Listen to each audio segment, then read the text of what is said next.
Hello mga Mimasor! It's a new day for a new vlog. Pasok intro!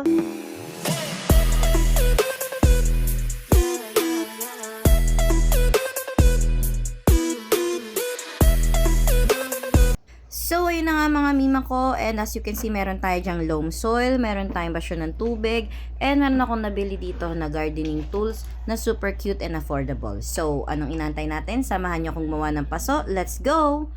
First, hatiin muna natin yung paso into 2 para meron na tayo agad dalawa. I mean, yung bote hatiin natin into 2 and mag-ingat tayo sa ating panghiwa. Ayan, be careful lang mga mima ko. After nan, set aside natin yan and ulitin lang natin yung process sa iba pang mga bote.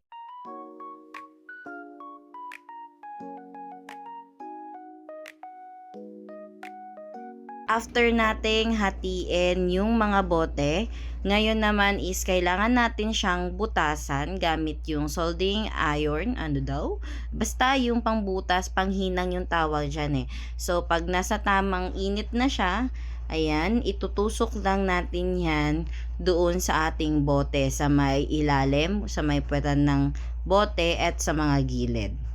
Para ma-make sure natin na yung ating halaman or yung ating binhi is hindi siya malulunod pag diniligan natin yung ating tanim.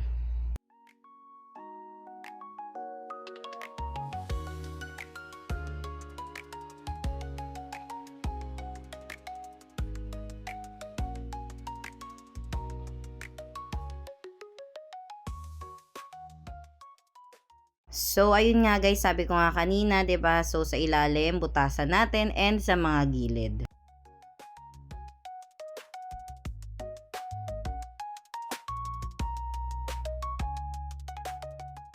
And after nating butasan, so napansin nyo naman itong bote na to is kakaiba yung pagkakahati ko sa kanya kasi dito natin ipupunla yung ating pechay na tanim. Kasi yung pechay is kailangan hindi muna siya nakadirect dun sa pinaka magiging paso niya. Pag pinalaki na, kailangan muna natin siyang ipunla, and kapag nasa about 2 inches na siya or 3 or pag sumibol na yung dalawa niyang dahon, that's the time na kailangan na natin siyang ilipat sa mas malaking paso para mas lumaki yung ating gulay. Ayan. So, ang ganda-ganda nung loam soil, guys. So, meron kayo dyan pwedeng mabili online. So, una kong ginawa is, meron mga laglag na dahon dito sa amin. So, ayun, nilagay ko siya doon. At yan yung magsisilbing fertilizer. Yung iba is dried na and yung iba is medyo green pa pero nalaglag na yan. Yan. Yan, make sure na matatakpan yung dahon. Continue lang natin yung paglagay ng lupa.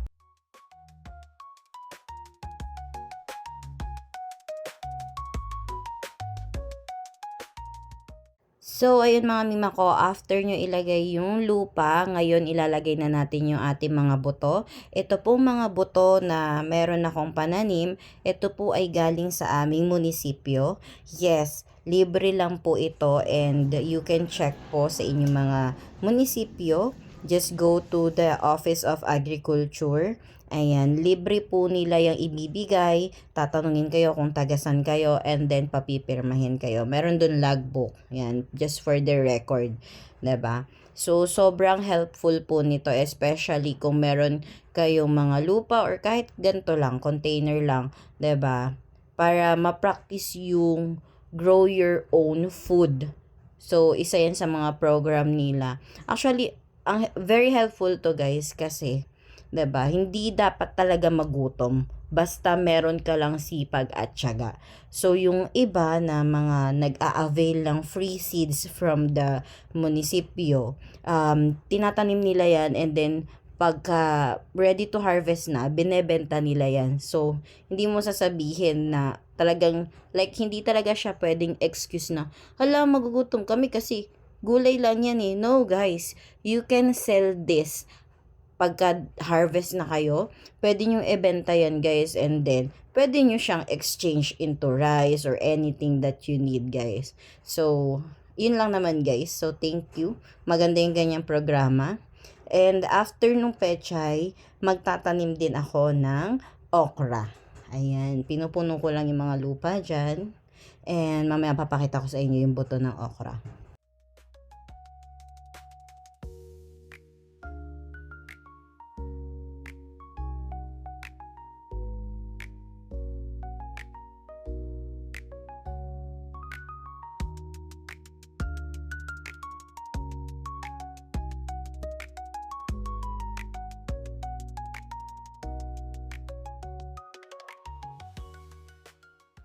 So, ayun na nga mga mima ko, after natin lagyan yung mga paso natin ng lupa, next natin ilalagay is yung ating buto ng okra. Sa mga hindi pa po nakakakita ng buto ng okra, ito po yung kanyang itsura. Ayan, para siyang munggo.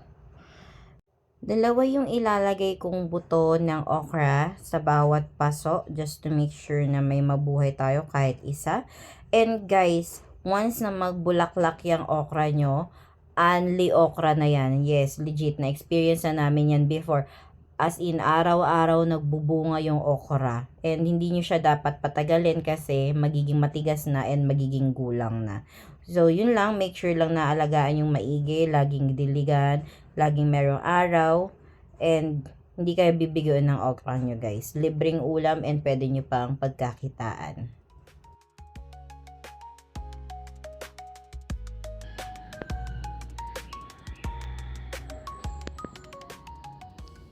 So, ayun na nga mga mima ko, after natin magtanim ng okra, may napansin ako dito sa may Gedli.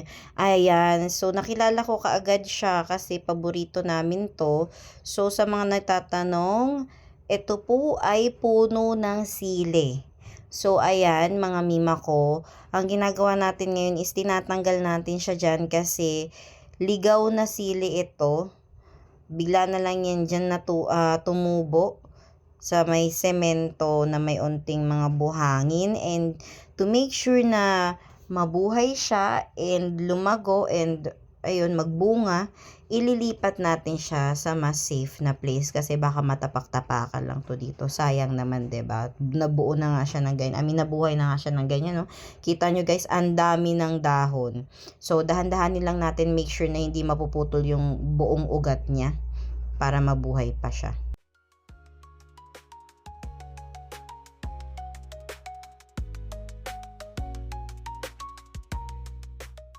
And sa wakas mga mima ko, ayan, taktak lang natin ibang lupa. Ayan, may ugat pa siya. Pwedeng-pwede pa to.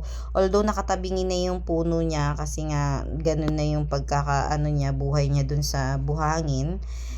And mukha siyang dehydrated guys, kaya binabad ko muna siya sa tubig.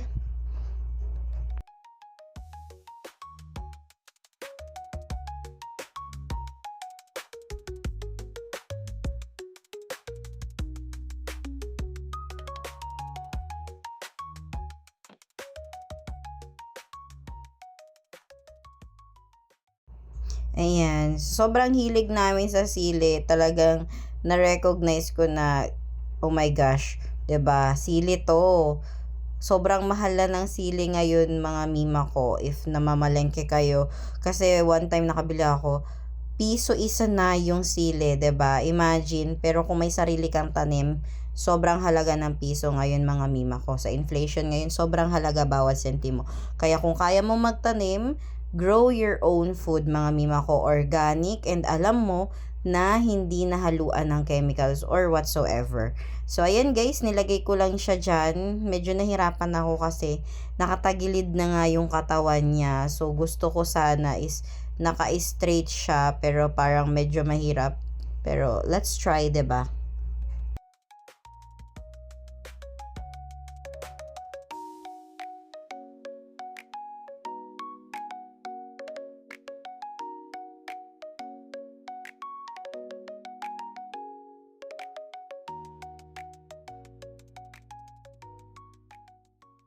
Ayan mga mima ko, nag-add lang ako ng mga lupa dyan and making sure na talagang gigit na siya.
And ayun na nga mga mima ko, malapit na tayong matapos sa pag-rescue sa ating munting sili.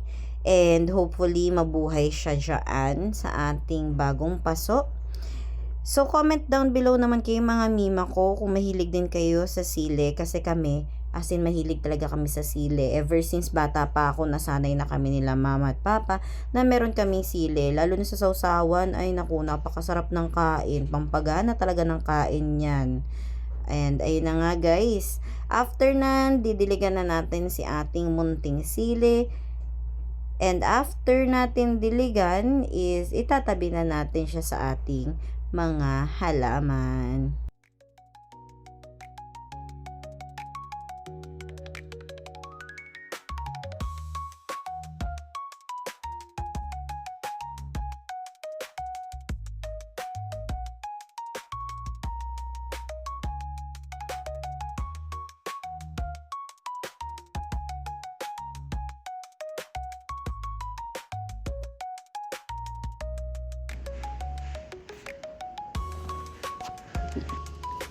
Thank you so much for watching guys, and please don't forget to subscribe, like and share, and hit the notification bell para lagi kayong updated. And hopefully guys, lahat sila ay magbunga, and yun, ilang days antayin natin and i-update ko kayo. See you on my next vlog. Bye!